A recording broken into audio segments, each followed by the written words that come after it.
నిన్న మేము గ్రీవెన్స్ లో కూడా ఇవ్వడం జరిగింది. 400 కొనుగోలు కేంద్రాలుంటే, జిల్లా వ్యాప్తంగా 400 కొనుగోలు కేంద్రాలుంటే అందులో జిల్లాలో మొత్తం 107 కొనుగోలు కేంద్రాలు మాత్రమే నడుస్తా ఉన్నాయి. ఈ రోజు మన ఉప్పులింగాపూర్ లో నడిచే కేంద్రానికి అమాలి కార్మికులు వస్తే ఇక్కడి నుంచి బండపోసనపల్లి తరలించడం అనేది జరిగిందని చెప్పి ఇక్కడ ఆరోపణ జరుగుతా ఉన్నది. ధర్నాకు దిగడం అనేది రైతులు జరిగింది.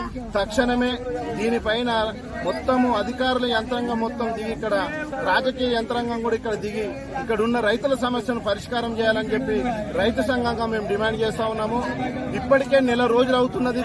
మొత్తం కోసి కూడా ధాన్యాన్ని కోసి ఆరబెట్టి కుప్పలు ఏర్పాటు చేసి కూడా ఇప్పటికి నెల రోజులు అవుతున్నది. కొంతమంది కాపాలను కిరాయి తెచ్చుకున్న పరిస్థితి ఉన్నది.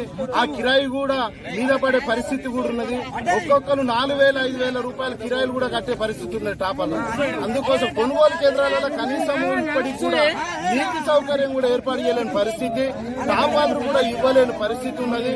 అందుకోసమే తక్షణమే యంత్రాంగం మొత్తం అధికార యంత్రాంగానికి మేము డిమాండ్ చేసేది ఒకటే, రైతు సంఘంగా తక్షణమే ఈ సమస్య పరిష్కారం చేయాలని చెప్పి మేము విజ్ఞప్తి చేస్తా ఉన్నాము.